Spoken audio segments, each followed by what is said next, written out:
Hello, my name is Jim Toot, and I'm an Associate Professor of Political Science at Central Virginia Community College. In this video, we'll discuss Foreign and National Security Policies, Part 4, the George W. Bush Administration. After the 9/11 terrorist attacks, President George W. Bush focused on a policy of global leadership in a war on terrorism. Media coverage and depictions would add to the importance of the war. The Afghanistan War. The first confrontation in this war came in Afghanistan, where Osama bin Laden, the acknowledged mastermind of the 9/11 attacks, had taken refuge and where his terrorist organization Al Qaeda enjoyed support and protection from the ruling Taliban government. President Bush demanded that the Taliban expel Osama bin Laden and Al Qaeda and sever its ties with international terrorism.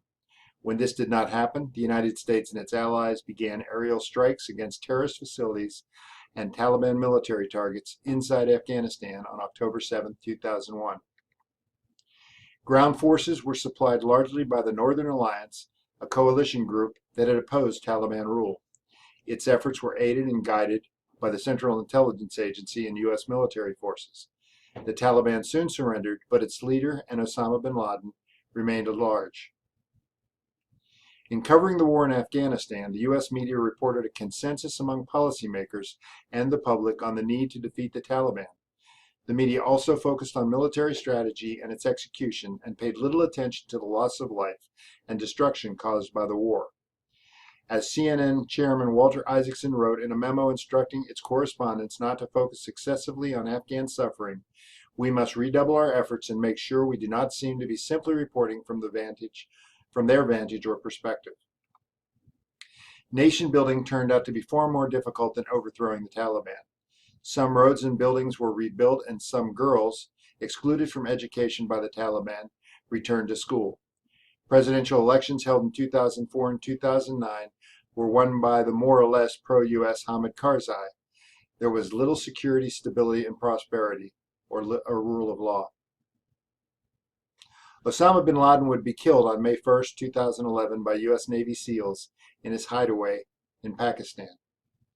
In this photograph released by the White House and shown around the world, we see the President, Vice President Joe Biden, Secretary of State Hillary Clinton, Secretary of Defense Robert Gates, and other members of the President's National Security Team in the Situation Room as cameras mounted on helmets of the attackers send video footage of the assault narrated from CIA quarters by Director Leon Panetta.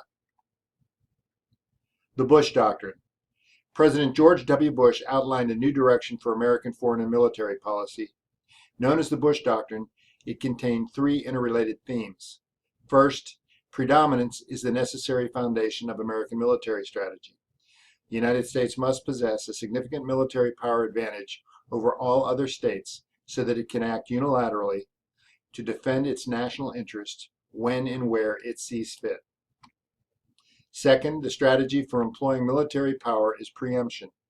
Rather than containment and deterrence, the United States will act first to remove threats before they are capable of harming it. Third, in addition to reducing the military threat posed by other states, preemption has a goal of fostering regime change. Regime change is necessary because hostile states and terrorist organizations, the two principal threats to the United States, through their possession of or attempt to possess weapons of mass destruction, are unlikely to change their ways. Only by removing them from power can the threat be eliminated. Critics pointed out the limitations of preemption as a policy. In theory, it should be applied to Iran and North Korea, which are hostile to the United States. But Iran could attack Israel and strike back against U.S. forces in the region, and North Korea could unleash its nuclear weapons and invade South Korea. So under what circumstances and when should the policy be applied? The Bush Doctrine provided the strategic rationale for the Iraq War.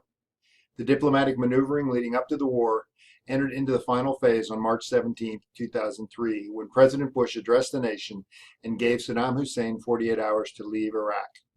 Hussein rejected Bush's ultimatum.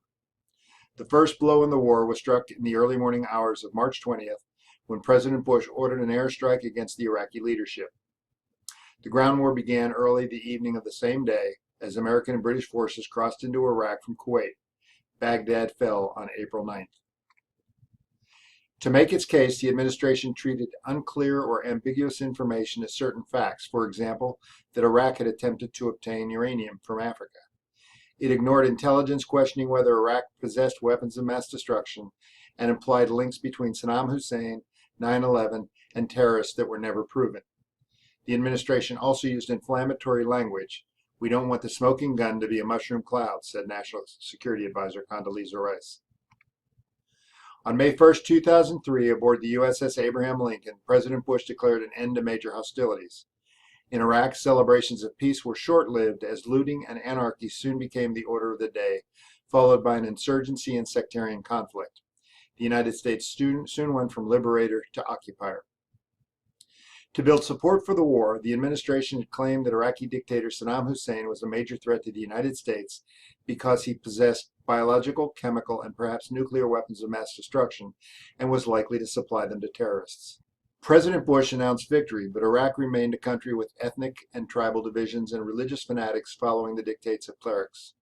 Conflict continued, with insurgents attacking and killing U.S. troops, Iraqi police, and public officials.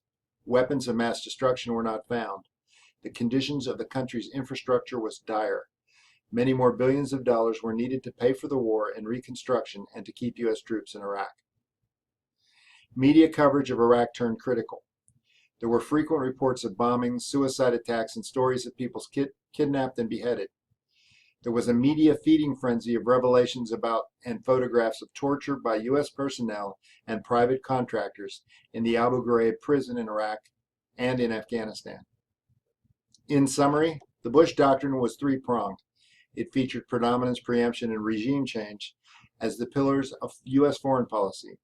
The U.S. therefore conducted military operations in Afghanistan in response to the 9/11 attacks. President George W. Bush's doctrine of preemption then involved the United States in a war to overthrow the ruling regime in Iraq.